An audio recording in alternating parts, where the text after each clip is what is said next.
Всем привет, достар. Мен бүгін қысқаша өмірбаянды айтып беретін боламын. Біріншіден, менің жасым 9-да. Мен 2016-мын. Мен 4-ші сынып оқимын. Сыныбымда 9 бала.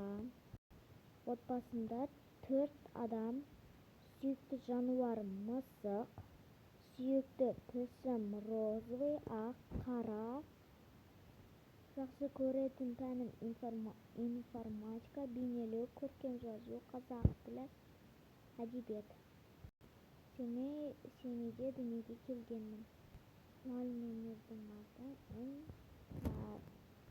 достарымның аты қыздардан 5-еу, ұлдардан 4-еу. Қыздар Айару, Наз, Кербез, Айпара, мен. Ұлдардан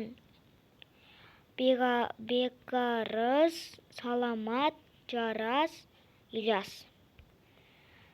Сау болыңыздар, достар, менің қысқаша өмірбаяным бітті.